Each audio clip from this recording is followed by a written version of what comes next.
Toujours à Saint-Lazare, donc je vous avais parlé d'un groupe de gilets jaunes qui est là, qui se met apparemment en mouvement.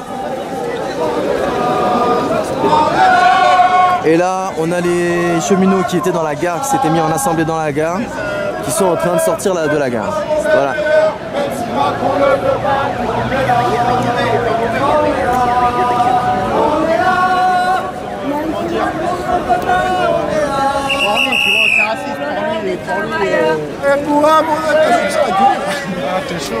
Je suis chaud. Merci. Tous ensemble, tous ensemble. SNCF, les gilets jaunes. Excusez-moi, je peux vous poser des questions? Avec plaisir. Avec plaisir. J'ai pas leur numéro, hein. Alors, une tête connue. Bien, alors dis-moi, c'est pas toi qui t'es fait gazer en 2015 ou je sais plus quoi? Ah, je suis grillé. Qui dit bande de bâtards. Et qui dit après on lâche rien, n'est-ce pas? On lâche rien, toujours là, toujours là. Putain, t'avais pris une ravale de... Ah ouais, là, c'était, ouais, effectivement. T'es où toi? Moi je suis cheminot sur la défense en vente groupe. Vente groupe Sudrail, hein? Ouais. Sudrail toujours ou non? Non, en vrai je suis CGT mais je vais de Sudrail. T'es CGT mais tu vas de Sudrail. On peut te filmer ou pas? Ouais, en blouté. Ouais, on va cacher déjà, ils vont pas comprendre. Ils vont pas comprendre. C'est pas grave. Non, mais deux questions sérieuses. Ah, je vais pas censurer, hein, je vais pas me censurer. Non, mais non. Alors, question bête, vraiment bête mais basique. On a déjà dû la poser.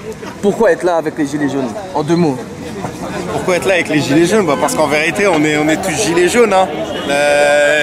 Ce qui m'énerve dans le truc de gilets jaunes, c'est que vu qu'il y a un gilet, on fait semblant qu'il n'y a que les gilets jaunes qui ont des problèmes de salaire, tu vois ce que je veux dire? C'est ce qui est complètement faux. Il y a des gens, moi je discutais avec des gens qui n'ont jamais manifesté de leur vie, machin, mais ils te disent « Ah, j'espère que ça va donner quelque chose ». Voilà. Ils soutiennent parce qu'ils se disent, ils savent que si demain Macron il plie, et ben ils savent que n'importe quel travailleur il va en tirer des bénéfices là-dessus. Donc c'est pas parce qu'on n'a pas un gilet jaune, c'est pas parce qu'on manifeste pas, qu'on fait pas de blocage qu'on n'est pas dans ce mouvement-là. Ce mouvement-là, il date pas du 17 novembre. Il date de bien avant. Si on prend que le quinquennat Macron, ça vient des ordonnances, ça vient des EHPAD, on se rappelle de la colère des EHPAD, ça vient de la colère des cheminots, ça vient de la colère des étudiants pour Parcoursup, ça vient de Benalla, de voir que celui qui se disait le président du Nouveau Monde, celui qui allait faire ruisseler la richesse qu'il donne aux patrons, et ben elle allait ruisseler sur les travailleurs.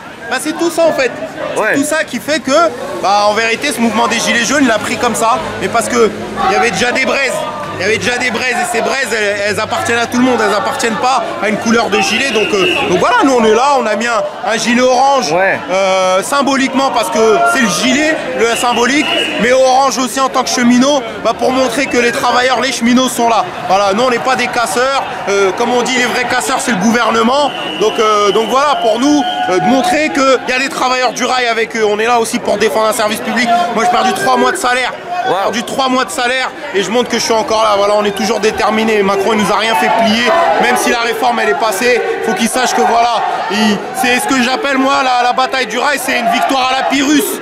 Pyrrhus, on dit des victoires à la Pyrrhus, c'est des victoires en fait qui font énormément de dégâts derrière. Et cette victoire en fait qu'il a eue sur le dos des cheminots, c'est une victoire à la Pyrrhus parce qu'elle a fait beaucoup de dégâts. Parce que tout le monde s'est rendu compte que pendant 3 mois, les simples cheminots, ils ont foutu un bazar pas possible, qu'en fait Jupiter, c'était pas Jupiter. Et les gens, ça a servi à ça, de se dire mais on va le chercher, en vérité c'est qui ce président là, à quoi il sert? C'est ça la réalité. Donc si au moins nos 3 mois de grève, ils ont pu servir à enclencher un peu, c'est pas nous, hein, c'est pas grâce à nous, mais que ça peut être une braise dans ce feu là, on est content. Voilà. Donc c'est la convergence des luttes, c'est l'union qui fait la force alors? Moi au-delà de la convergence des luttes, il faut la grève générale. Il n'y a pas de différentes luttes, en vérité c'est toujours la même lutte, toujours une lutte de classe.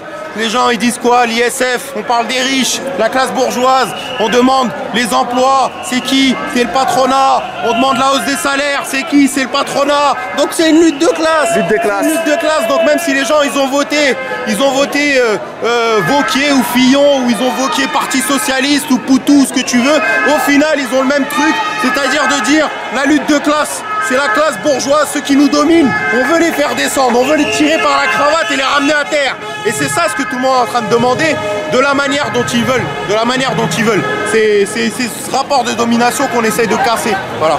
Merci beaucoup. Merci mon ami. Merci. Et la manifestation commence à prendre forme. Une belle intervention, merci. Il y a du monde derrière. Et regardez là-bas.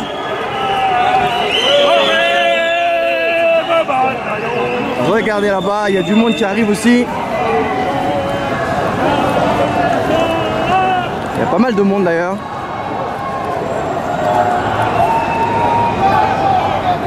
La vidéo est un peu longue, mais comment voulez-vous couper tout ça?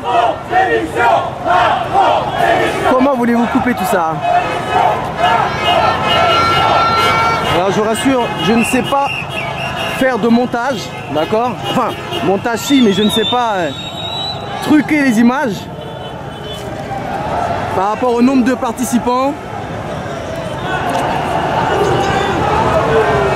Vous voyez, il y a des vidéos dans tous les sens.